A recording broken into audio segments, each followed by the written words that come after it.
Welcome to Free History. I'm your host, Will Hickox. In response to growing interest in the histories of issues like civil rights, race, and democracy that are filling headlines today, several cultural institutions in Kansas have partnered to present a series of interviews with historians and other experts, touching on connections between historical events and human rights today. Free History is a collaboration between the Hall Center for the Humanities, Humanities Kansas, the Watkins Museum of History, Freedom's Frontier National Heritage Area, and the University of Kansas Department of African and African American Studies. This program was also made possible by a National Endowment for the Humanities CARES Act grant. We encourage you to follow our Facebook page, Free History, a video series, to see our schedule of upcoming events. This year marks the 150th anniversary of the 15th Amendment to the U.S. Constitution. This is one of the three Reconstruction amendments passed in the wake of the Civil War and designed to expand the rights of formerly enslaved African Americans in addition to other purposes. The 15th Amendment reads, Section 1, the right of citizens of the United States to vote shall not be denied or abridged by the United States or by any state on account of race, color, or previous condition of servitude.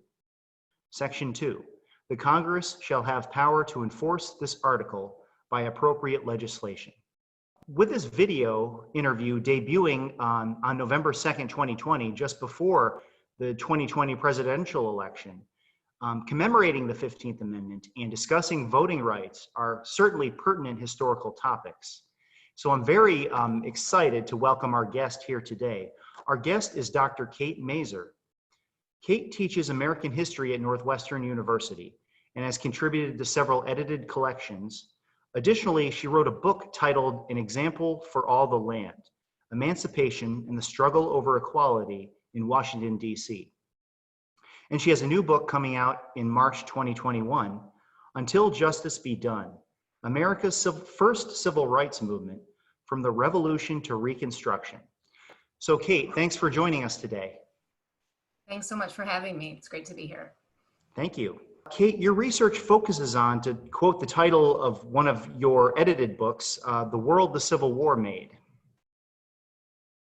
The United States emerged victorious in 1865 as the Confederacy was defeated. Now the federal government faces this enormous task of reconstruction, bringing the rebellious states back into the Union. So I wonder if you can talk to us about what were the major difficulties and controversies that the nation faced at this moment. The question really brings us to the moment when the 15th Amendment was passed and ratified. So it's really critical to understand, where the context for where the United States was in that moment. As you said, the end of the Civil War brought huge new challenges to the United States. And so, when we think about that period and we think beyond simply, who won and who lost the Civil War, we really need to think about the challenges at hand. And I usually think about those challenges in two main ways.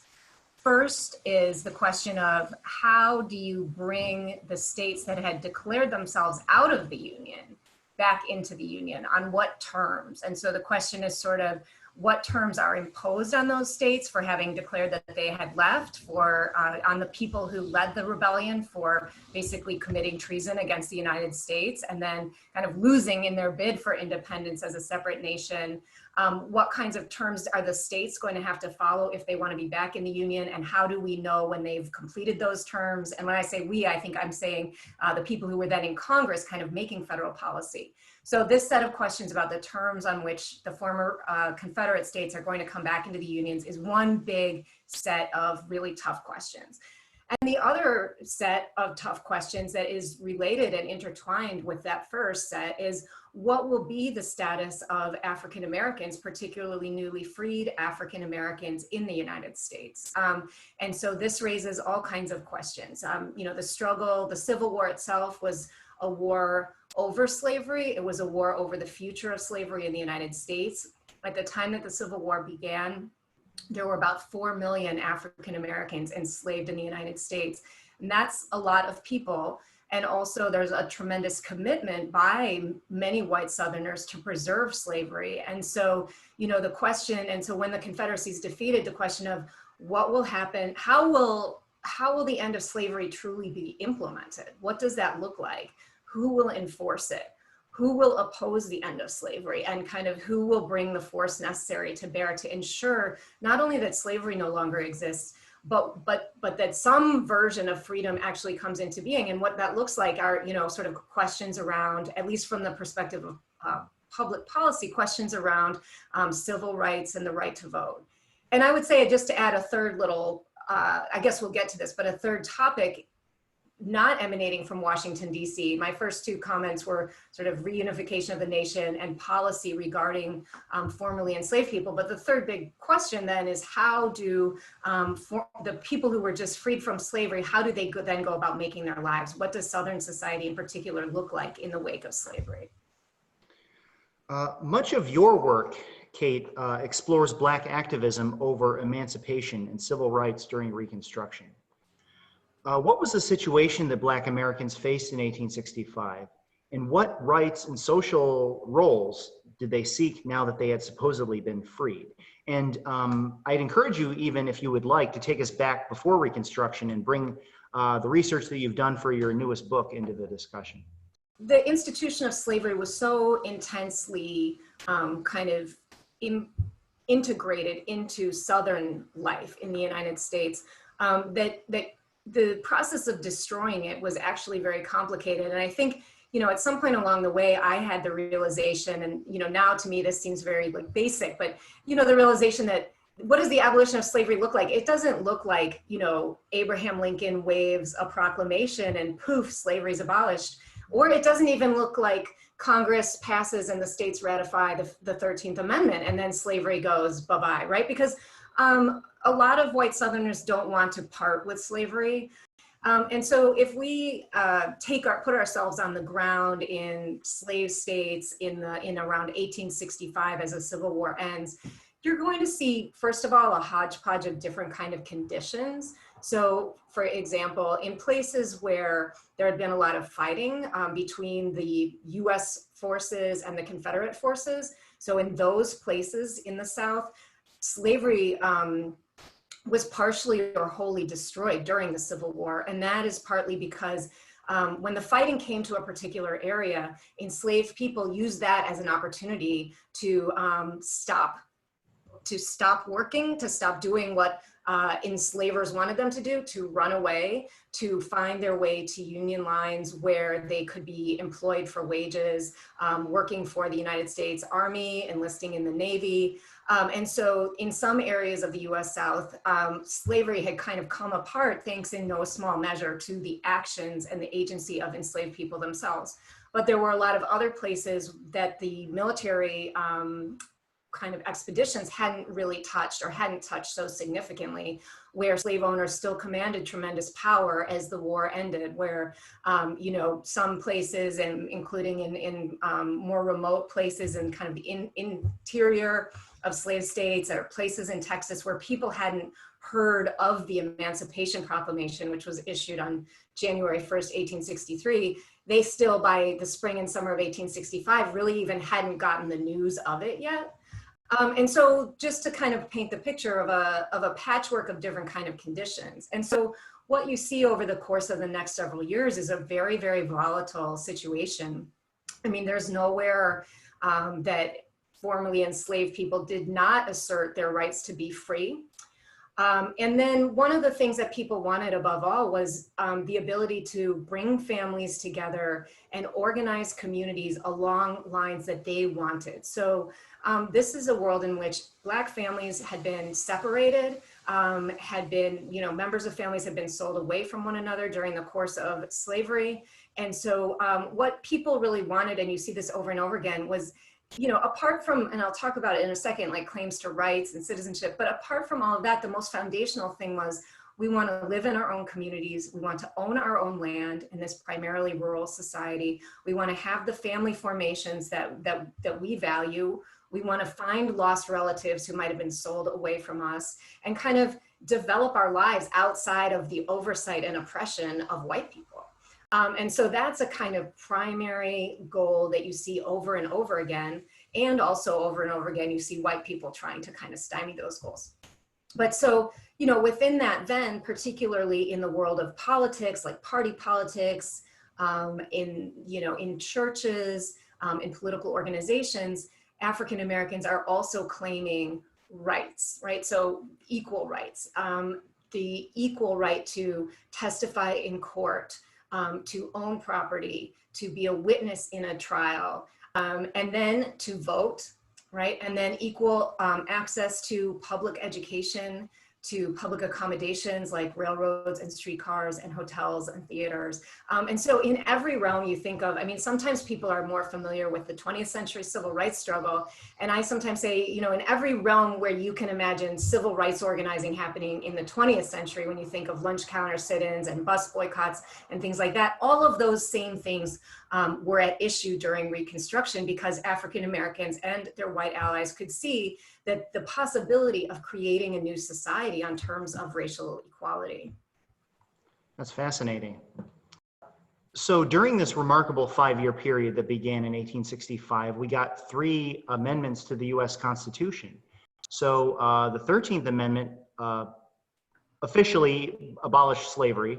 The 14th is mainly remembered for sort of defining or enshrining birthright citizenship and equality before the law, among some other things.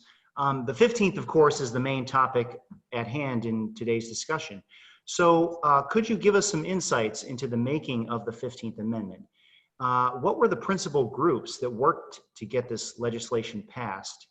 And why did they believe that it was so necessary to change the Constitution on the subject of voting rights? So one thing that's important to understand in kind of general sense is the original United States Constitution from the founding of the US gave states tremendous amount of power, including in areas associated with individual rights. And so part of the reason, for example, that you could have slavery in the first place was because the Constitution actually didn't really say anything about the ability of states to continue to have slavery. And so when the United States was founded, the places where slavery already existed in the colonies, it was up to them to decide as states whether to continue to have slavery or not. And we're familiar, at least, you know, with some of that story where the northern tier of states abolishes slavery in the era of the American Revolution, whether immediately or gradually, whereas the southern tier of states continues to have slavery and slavery continues to expand.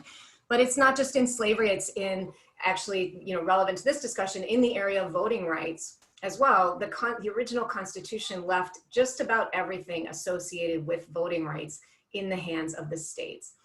And so the states had kind of no limits on who they could enfranchise and who they could disenfranchise. And so, you know, so states did a variety of different things. Now, the general trend at the beginning of the United States, some states allowed African-American men and other men of color to vote. Some states had property requirements. Only New Jersey ever allowed women, and formally allowed women to vote. And then over time, the trend in the North and to some extent in the South as well was to go increasingly towards states only allowing white men to vote or white male citizens to vote. And so, but the point is that, there's 2 points. One is states can decide this, right, 100%. And point number 2 is a kind of predisposition to have the people who can vote are white men. Now, that is hotly contested. A part of the thing I write about in my forthcoming book is the ongoing struggle in the free states for African-American men's right to vote. So pushing back against the disenfranchisement of Black men in places like Pennsylvania, or places where Black men were never allowed to vote in the Midwest, like in Ohio and Illinois. But in any event, when you get to the Civil War, there's no national baseline or standard for the right to vote. So one key thing to know about the Reconstruction amendments, all 3 of them, is that each one of them has this congressional enforcement clause in it. In the 13th and 15th Amendment, it's Section 2. In the 14th Amendment, it's Section 5. It says Congress has the power to pass appropriate legislation to enforce this amendment. What that is saying is that in the case of the 15th Amendment is Congress now has some power over the right to vote in the states. So you no longer, so the 15th Amendment says no state can, or the federal government can abridge a citizen's right to vote on the basis of race, color, or previous condition of servitude. Congress has the power to enforce that. So if you sort of think about it in the kind of most literal, narrow sense possible, it's saying states can go ahead and continue to put whatever restrictions and regulations on voting that they always did. The one thing they cannot do is discriminate based on race, color, or previous condition of servitude. So that is so important, and it's so different from anything that had come before in kind of asserting that there is a congressional or a federal power to say something, anything about the right to vote. And we can talk about the shortcomings of the way they put that amendment together. But to begin is just to say it was a tremendous departure from what had come before. And just to circle back, like all three of those amendments, by giving Congress power to enforce certain individual rights, whether it's the right to not be enslaved, the right to equal protection or due process of the law, the right to be considered a citizen, the right to vote if not being taken away based on race or color, all of those things where Congress now has some say over it, has some power over that. That is why sometimes people call the Reconstruction Amendments the second founding, because they're really redistributing power in the United States by making the US government a backstop of individual rights in instances where state and local governments are violating people's rights.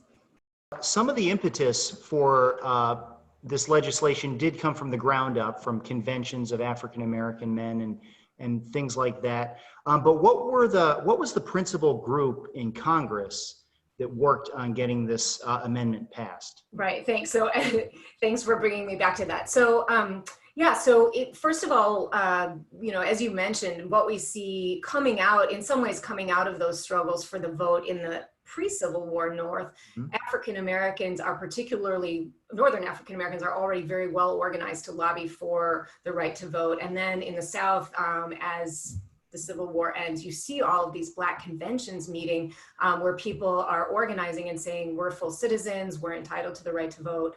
And so, you know, that's kind of happening at the local level and at the state level. In Congress, first of all, it's the Republican Party that is advocating all of these measures. And it's important to recognize that the white Northerners were quite divided on what should happen next. And there's a whole political party, the Democrats at that time, who were pretty opposed, or much of the time, to these Reconstruction measures. So with some exceptions, the Democratic Party, which was not the party in power, white Northern Democrats generally wanted to see a much more relaxed, generous, toward the white South kind of policy about Reconstruction. And it's really the Republican Party, which, as people will remember, you know, Abraham Lincoln was the first Republican president. Ulysses S. Grant was a Republican president, of course, a really accomplished general. So it's the Republicans that are driving the Reconstruction agenda in Congress and driving the passage of these amendments. And so when it comes to the 15th Amendment, it's really driven by Republicans in Congress who want to pass this third of 3 Reconstruction amendments. But interestingly, also, they're quite divided. And so just like thinking about any kind of political party today, where you have within a political party people with a variety of different kind of ideological views who come together around certain issues enough so that they can all be in the same political party, the same kind of thing was true back then. The Republicans were a diverse group of people with different kinds of interests and priorities. And so part of the debate about all the amendments, but in this case, talking about the 15th, was, you know, what kind of a 15th Amendment, a voting rights amendment, can get through Congress with enough votes. And so the debates about the 15th Amendment are very intense because you have a lot of Republicans who have different views on what to do. And I can talk about that a little bit. I mean, we ended up with the very simple, very kind of spare amendment that prohibits discrimination based on race, color, or previous condition. At the time, some of the more expansive visions of the 15th Amendment would have also included prohibitions on discrimination in the right to vote, okay, not only on race, color, and previous condition, but also by religion, by level of education, by gender, or what they called sex at the time. but particularly on the religion and level of education types of potential bans, those were designed to ensure that, number one, that it wasn't possible to discriminate against immigrants in the right to vote, naturalized, let's say immigrants, for example, Catholics, people who faced a lot of discrimination as well in the United States at that time. The literacy requirement, same thing. It would have also applied to immigrants, but also in a very kind of prescient way, some Republicans recognized that without building in a more expansive set of terms for the 15th Amendment, that people, even in the South, people would find ways of getting around it through things like literacy tests and poll taxes, because those were not explicitly included in the 15th Amendment. And one of the things that's very, tough to see, especially in retrospect, is that really some Republicans in Congress predicted that that's what Southern white people in particular would resort to disenfranchise people. And yet that more expansive language didn't get into the amendment because it couldn't have, there weren't enough people, who would have voted for it to get it through. And so what we got was kind of the lowest common denominator that could get through Congress at that time. I should add, another thing that, we can point out is the phrasing of this amendment is states can't discriminate on this basis of race, color, and previous condition. And so what it also doesn't do is affirmatively say all male citizens of the United States have the right to vote, right? So that kind of language was also under discussion at the time, that you could have had, instead of another curb on the states, you could have actually had, instead of saying the states can't do this, you could have said, this is the federal baseline is all citizens, male citizens have the right to vote. And we didn't have that either. And so that has also continued to keep the power over voting rights much more squarely in the hands of the states than it would have been. With the help of legislation like the 15th Amendment and their Republican allies in Congress and in the presidency, Black Americans were able to make some remarkable accomplishments during Reconstruction. And so what achievements did Black Americans and their allies make during this period? And how were white Southerners gradually able to take back these freedoms that had been so hard won? So one of the things that I think people find maybe hard to fathom about Reconstruction in its heyday is how much seemed to be possible and what actually was going on at the time. So among the accomplishments of African Americans at the time were, first of all, to go back to what I was saying before, people developing communities in freedom and kind of unleashing this sense of building of a community, like kind of ideas and propositions and plans that people could have, but for slavery, could have done all along, right? And so you see the flowering of African-American churches of a variety of denominations, independent churches, where enslaved people had sometimes been involved in white-led churches, but their opportunities for independent religious worship were very, very limited during the time of slavery. And so there's just a blossoming of African-American Methodist and Baptist churches in particular, but Presbyterian churches as well, and other kinds of denominations, as well as a huge movement for education. So people knew, having come through slavery, that one of the most important things you can have access to is literacy and numeracy, because in part because they had been denied it, or at least because white Southerners had tried to deny it. And so you see all across the South, people who, maybe there were a few people, Black people who had been free before the war, or people who had learned literacy during slavery, even, in secret, immediately moving to found schools, whether they would meet in somebody's house or meet in a church, People pooled their resources to buy land where you could have a church and a school together, often in the same building. There was a federal Freedmen's Bureau, which only existed for a short amount of time, but the Freedmen's Bureau helped with providing school buildings, so the kind of resources to actually build a school. And then some northern philanthropic organizations also helped furnish teachers.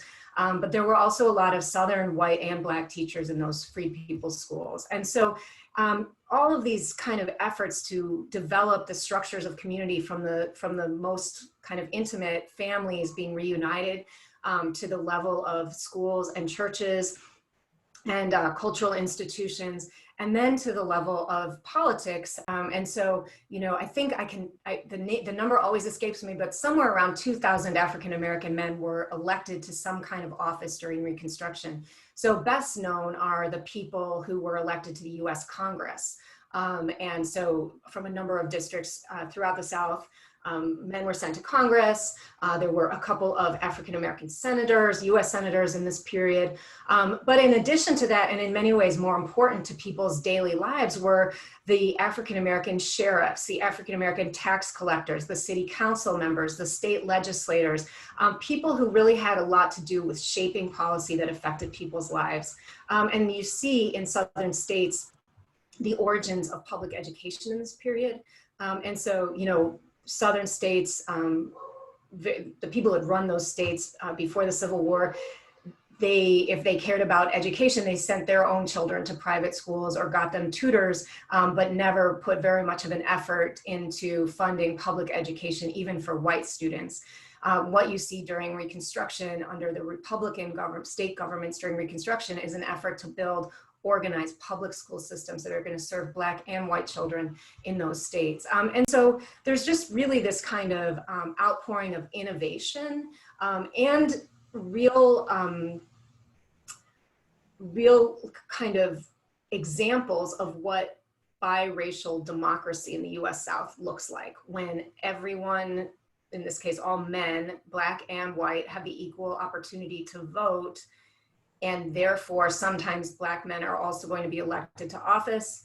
The priorities of African-American men, but not only African-Americans, but also of poorer white Southerners who often did not have a voice in politics, or their views were not very well represented in politics before the Civil War. Now there are possibilities for their voices to be heard as well. Sometimes the poorer white Southerners become part of the Republican coalition in the South. And so it's a tremendously dramatic change in the way that Southern politics works, a much more competitive political environment in the South than had been seen in the antebellum decades, where planters were really in charge of Southern politics at the state level. Yeah, so you asked about, you know, how then do white Southerners begin to kind of take that back? And that story really varies kind of state by state. It kind of depends on the strength of African-American political power in different places, the extent to which white Southerners or white Northerners who have come into the South are part of the Republican coalition. But by the end of the 1870s, the Democrats have taken back control over all the Southern states. So basically between about 1868 and 1877, the Democrats take back power. And where they first do it is where they can do it most easily. And that is or with the least friction. And that's places where the Republicans are less strong, where the Black population is smaller. And so the holdout states where there's a large African-American population who are voting, who are not backing down in the face of intimidation, are also the places that become the most violent in the 1870s. Places like South Carolina, Mississippi, Louisiana, where there's no way that white Southerners can take back political power without essentially perpetrating kind of terrorism on Black communities.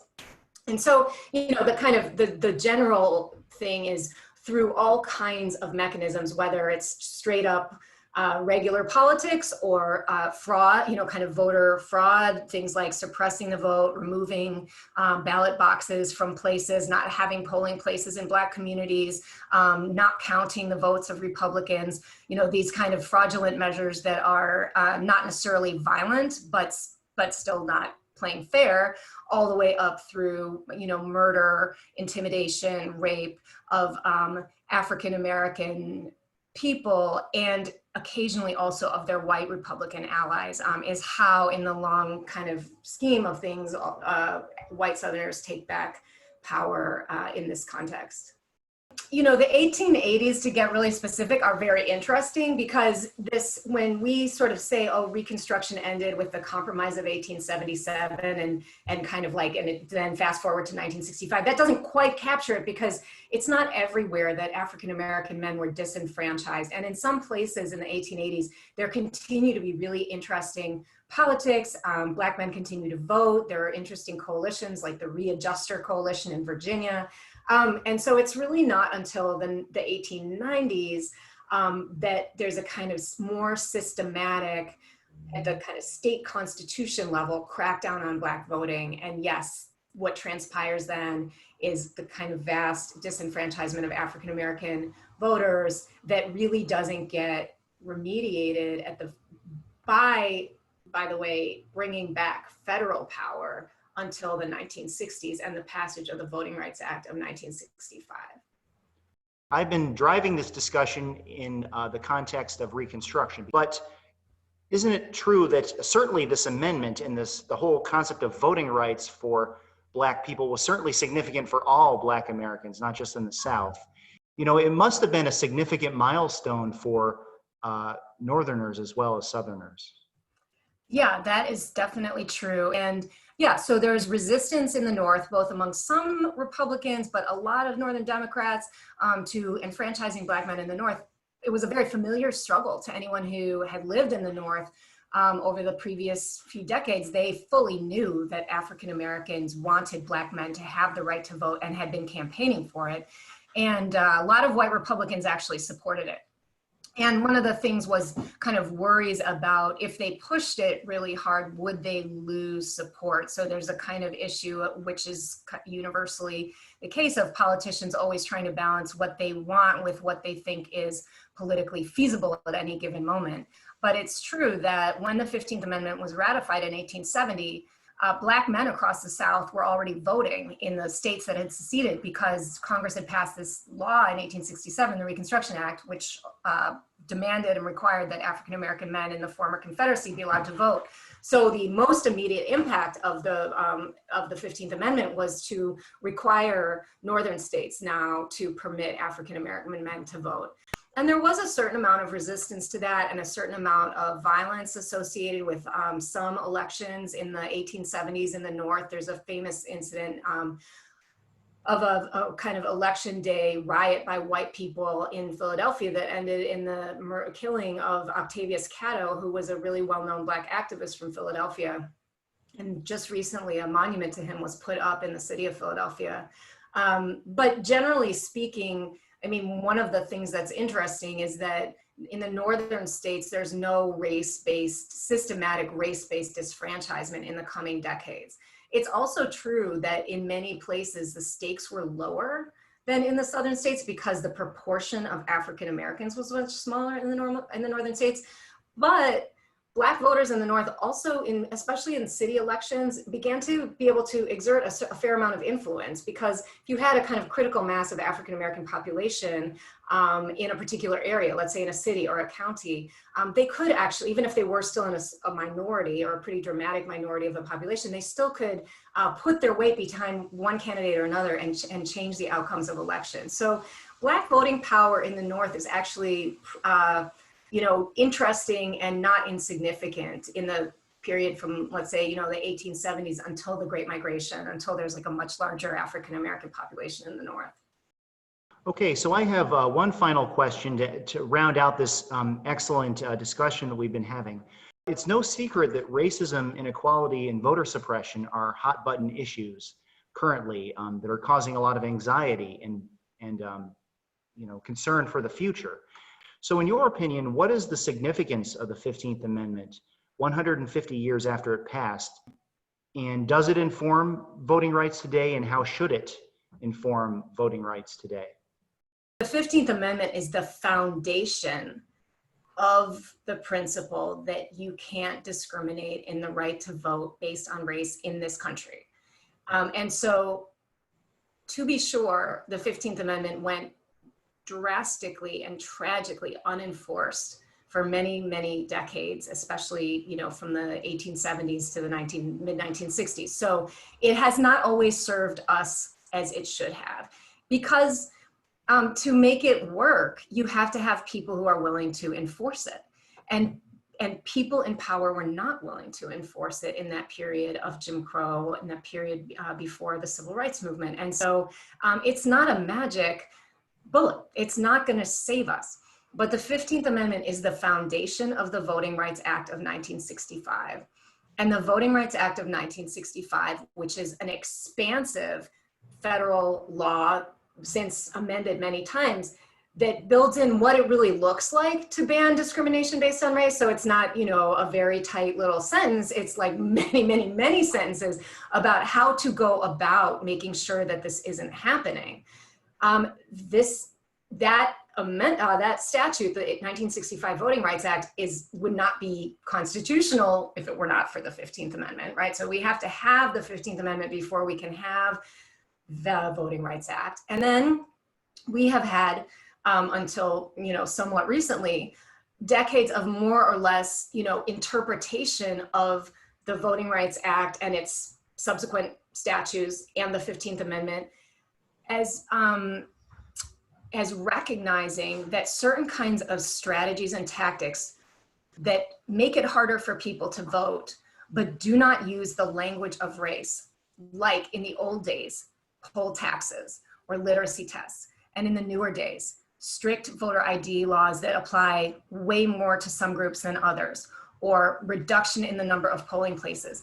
These kind of measures that do not say, yes, this is because we don't want certain groups of people to vote. We don't want Black people to vote, or we don't want Latino people to vote, or we don't want students, college students to vote. They don't explicitly say that, but the way they work is going to tend to depress the vote among those groups of people. And again, actually, let me just point out that in the case of race, it doesn't necessarily even have to be out of explicitly racist motivations, but rather motivations of you want your side to win, so you want likely voters on the other side not to vote, okay? But the interpretations of the Voting Rights Act over time allowed for judges and legislators and activists and voter, you know, people who oversee voting to understand that you can't, if the impact is that it essentially disfranchises groups on the basis of race or kind of groupings that look racial, that also falls under the 15th Amendment. So we were able to get beyond the kind of shenanigans that the people in the 1890s pulled of saying, oh, no, literacy test, that has nothing to do with race, right? And so the real concern is that too many of those kind of tactics, again, which have been around for a very long time, are being permitted now.